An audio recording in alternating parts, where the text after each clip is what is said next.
Hello everyone, welcome to जेनिक। आज की इस छोटी सी वीडियो में एक बड़े ही इंपॉर्टेंट टॉपिक के बारे में बात करेंगे और वो है क्या प्रॉब्लम्स रहती है रिपीटर्स के साथ कि वो यहाँ पर सिलेक्शन नहीं ले पाते। अगर थोड़ा सा मैं डेटा के साथ बात करूँ, लेट सपोज कि किसी एग्जाम के अंदर क्या है, यहाँ पर 100 कैंडिडेट्स पार्टिसिपेट कर रहे हैं। अब उन 100 कैंडिडेट्स में यहाँ पर ऑलमोस्ट 75 कैंडिडेट्स क्या रहते हैं सर, वो रहते हैं रिपीटर्स। वो रहते हैं यहाँ पर रिपीटर्स और जो रेस्ट ऑफ 25 रहते हैं वो क्या रहते हैं सर, वो रहते हैं यहाँ पर फ्रेशर। अब यहाँ पर जो मैं फ्रेशर्स वर्ड यूज कर रहा हूँ, इसका मतलब ये है कि इन कैंडिडेट्स ने क्या करा, इसी एग्जाम को टारगेट करता हुआ प्रिपरेशन करी है और यहाँ पर ये इनका क्या है सर, पहला एग्जाम है। लेकिन रिपीटर्स के साथ में क्या है सर, रिपीटर्स के केस में क्या है, पहले एग्जाम में अनफॉर्चुनेटली उनका सिलेक्शन नहीं हुआ है, उन्होंने प्रिपरेशन कर रखी है, लेकिन यहाँ पर अब वो क्या है, आगे के एग्जाम को टारगेट कर रहे हैं, तो वो सारे कैंडिडेट्स हम यहाँ पर काउंट करेंगे रिपीटर्स के अंदर। चलिए ठीक है, ये तो हो गया सर हमारे नंबर ऑफ कैंडिडेट्स कैसे एग्जाम में अपीयर कर रहे हैं। अगर मैं बात करूं सर सिलेक्शन की, लेट सपोज यहाँ पर 100 में से क्या है 10 स्टूडेंट्स फाइनली सेलेक्ट हो रहे हैं, तो सर इन 10 में से जो रेशियो रहता है सिलेक्शन का वो या तो 5-5 कह दीजिए या फिर आप कह दीजिए सर 6-4 कह दीजिए। अब ये यहाँ पर 6 कौन है सर, 6 में बात कर रहा हूँ रिपीटर्स के लिए, और यहाँ पर फ्रेशर का क्या कह रहा हूँ सर, फ्रेशर के लिए कह रहा हूँ यहाँ पर मैं 4, या फिर आप क्या है इसको रफली 5-5 भी समझ सकते हैं। अब इसका क्या मतलब है सर, इसका मतलब ये है कि जितने ज्यादा नंबर में यहाँ पर रिपीटर्स एग्जाम दे रहे हैं सर, उतने अच्छे नंबर में यहाँ पर सिलेक्शन नहीं हो रहा है। सिलेक्शन में यहाँ पर क्या है, जो परसेंटेज है ना, जो परसेंटेज ऑफ कैंडिडेट्स है उनके रेस्पेक्ट में अगर बात की जाए तो फ्रेशर का जो रेशियो है ना, जो फ्रेशर कैंडिडेट है उनका परफॉर्मेंस ज्यादा बेहतर है। अब क्वेश्चन ये आता है कि सर जो फ्रेशर है उन्होंने पहली ही बार में प्रिपरेशन करी और पहली ही बार में वो सिलेक्शन ले जा रहे हैं, तो यहाँ पर रिपीटर्स के साथ क्या प्रॉब्लम है, रिपीटर्स के साथ क्या प्रॉब्लम है सर, उनके पास तो उनको ज्यादा टाइम मिला है चीजों को प्रिपेयर करने के लिए, तो सर जी यहाँ पर क्या दिक्कत है कि वो सिलेक्शन नहीं ले पा रहे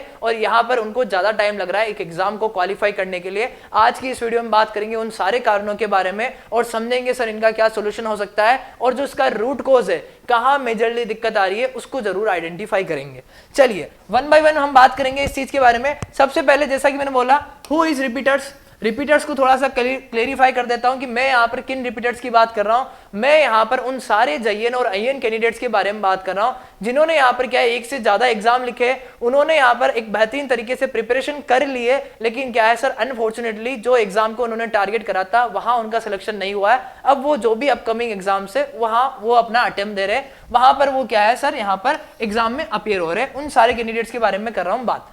चलिए ठीक है सर, अब उनके साथ जो प्रॉब्लम है ना, अब सर उनके साथ जो प्रॉब्लम है सबसे बड़ी वो है, ये है कि वो यहाँ पर अंडरस्टैंड नहीं कर पाते एग्जाम के ट्रेंड को। अब जरा समझिए कि सर मैं यहाँ पर किस टाइप के एग्जाम के ट्रेंड के बारे में बात कर रहा हूँ। आज के टाइम में जो भी जेई और एई के एग्जाम्स आते हैं, जो भी यहाँ पर जेई के एई के एग्जाम आते हैं ना, उनके जो डेट आती है और जो एग्जाम कंडक्ट होती है सर, उसके बीच में जो टाइम पीरियड होता है ना, वो ऑलमोस्ट रहता है सर 3 से 4 महीने का।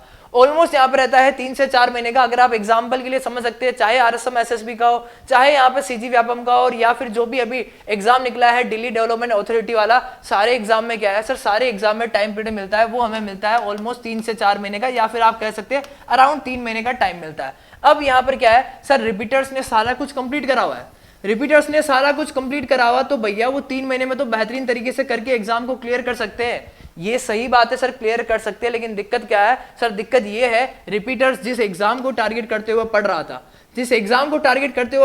जैसे ही वो एग्जाम हो गया उसने क्या करा सर, उसके बाद से उस लेवल का या फिर उस वे के अंदर क्या है प्रिपरेशन करना यहाँ पर ब्रेक कर दिया है। अब वो यहाँ पर क्या है सर, यहाँ पर चीजें करना बंद कर दिया है, चाहे वो प्रैक्टिस हो, चाहे वो कंसेप्ट की रिवीजन हो। अब वो ये नहीं समझ पा रहा है कि जो भी नोटिफिकेशन आएगा अगला, वो क्या है सर 3 से 4 महीने के गैप में आएगा, या फिर 3 से 4 महीने का आपको टाइम मिलेगा सिर्फ और सिर्फ प्रिपरेशन के लिए। तो भैया अगर आपने प्रिपरेशन को ब्रेक करा ना, तब डेफिनेटली ये 3 जो 4 महीने होते हैं ना, ये सफिशिएंट नहीं होते एक बेहतरीन प्रिपरेशन के लिए। अगर आपने सब कुछ पढ़ रखा है, सब कुछ अच्छे से कर रखा है, तो भैया ये जो यहाँ पर डिसरप्शन होता है ना, जो हमारा यहाँ पर फ्लो का डिसरप्शन होता है, ये आप लोग क्यों कर रहे हैं, स्टडी का यहाँ पर डिसरप्शन क्यों कर रहे हैं। अगर आपने बेहतरीन तरीके से प्रिपरेशन करी है, तो आपको जो चीज की सबसे ज्यादा रिक्वायरमेंट होती है वो होती है कंटिन्यूअस रिवीजन की, कंटिन्यूअस क्वेश्चन प्रैक्टिस की जरूरत होती है, लेकिन कैंडिडेट्स क्या करते हैं सर, कैंडिडेट्स यहाँ पर इस चीज को डिस्टर्ब कर देते हैं, यहाँ पर जो फ्लो होता है ना स्टडी का, वो स्टडी का फ्लो को ब्रेक कर देते हैं। और यही प्लस पॉइंट होता है सर फ्रेशर के साथ।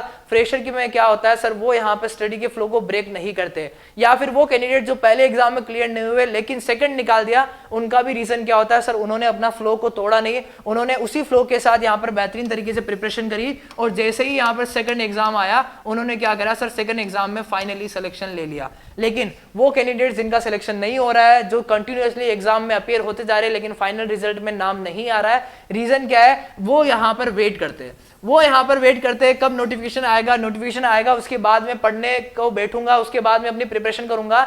लेकिन भैया ये समझने की जरूरत है कि एग्जाम के अंदर जो टेक्निकल चीजें पूछी जाती ना, उनके साथ एक दिक्कत होती है, अगर आपने पढ़ना छोड़ा तो इधर भूलना चालू, अगर आपने कंसेप्ट्स को रिवाइज करना छोड़ दिया तो डेफिनेटली आप क्या है, चीजें धीरे धीरे भूलते जाएंगे। आपको लगता है आपने पढ़ा हुआ, लेकिन टाइम के साथ क्या है, आप भूलते जाते हो, और फिर जो टाइम पीरियड मिलता है ना कहीं इस टाइम पीरियड में आप इसको सही तरीके से नहीं कर पाते हो, और नहीं करने की वजह से कंपटीशन में रह जाते हो पीछे, और ये मेजर कारण है कि रिपीटर्स का सिलेक्शन नहीं हो पा रहा है। इसके बाद अगर मैं बात करूं, वो है सर यहाँ पर लेट अवेकर्स। लेट अवेकर्स का मतलब भी क्या है सर, लेट अवेकर्स का मतलब भी ये है कि सर हमने तो पढ़ा हुआ है, हमें तो आता है, अब वो क्या है यहाँ पर जो स्टूडेंट्स पहले जग गए ना, जो यहाँ पर क्या है नोटिफिकेशन के पहले जग गए, उसके कंपेयर में क्या है सर, ये सारे के सारे कैंडिडेट्स क्या है डेट आने के बाद वाले, ये सारे के सारे कैंडिडेट्स क्या है डेट आने के बाद वाले, कि भैया हमने पढ़ा हुआ है, थोड़ा बहुत आता है, रिवाइज कर लेंगे, क्वेश्चन प्रैक्टिस कर लेंगे, सिलेक्शन हो जाएगा।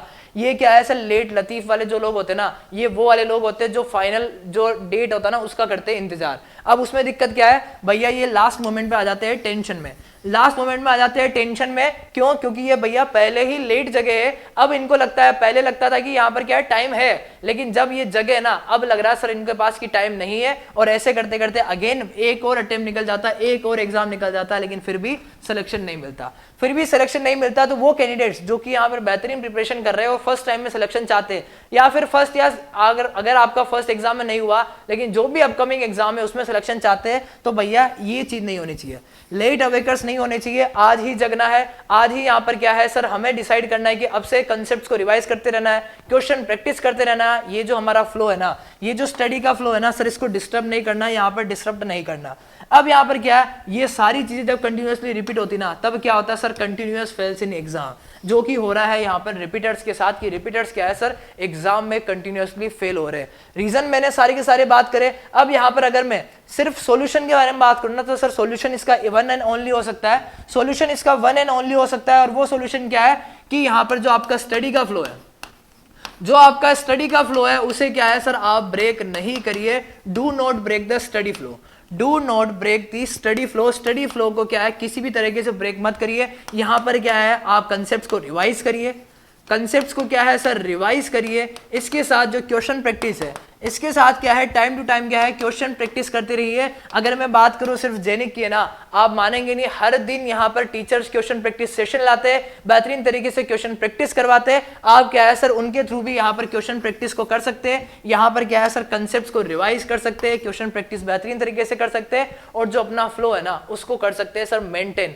अगर ये फ्लो टूटा है, डेफिनेटली दिक्कत आएगी। अगर ये फ्लो मेंटेन रहा, डेफिनेटली ये आपको देगा सिलेक्शन, ये आपको देगा फाइनल एग्जाम में सिलेक्शन। जो भी अपकमिंग एग्जाम आ रहा है उसमें देगा सिलेक्शन। तो मेरी जो बात है ना, अगर मैं बात करूं स्पेसिफिकली किसी पर्टिकुलर कैंडिडेट्स के लिए, तो जो भी कैंडिडेट्स ने यहाँ पर आरएसएम एसएसबी का एग्जाम हो, सीजी व्यापम का एग्जाम हो, वो अटेम्प्ट करा, लेकिन अनफॉर्चुनेटली क्या है, सिलेक्शन नहीं हो पाया ना, लेकिन उनके पास क्या है सर, डीडीए की अपॉर्चुनिटी है, उनके पास क्या है सर, डीडीए की अपॉर्चुनिटी है। तो बेहतर क्या होगा सर, बेहतर होगा जो अपना फ्लो है ना, उस फ्लो को बिगाड़े ना। आपने बेहतरीन तरीके से प्रिपरेशन करी है, आपने सारी चीजें अच्छे से पढ़ी है, आप फ्लो को मेंटेन करके रखे, यहाँ पर कंसेप्ट को रिवाइज करते रहे, क्वेश्चन को प्रैक्टिस करते रहे, डेफिनेटली डीडीए में आपका सिलेक्शन पक्का होगा। डेफिनेटली जो आपका डीडीए में सिलेक्शन रहेगा वो आपका पक्का रहेगा। क्यों? क्योंकि आपने वो सारी चीजें करी जो एक एग्जाम को क्लियर करने के लिए रिक्वायर्ड रहती है। होपफुली मेरी बात आप लोगों को होगी क्लियर, कहां होती है प्रॉब्लम, क्या होगा सर इसका सॉल्यूशन।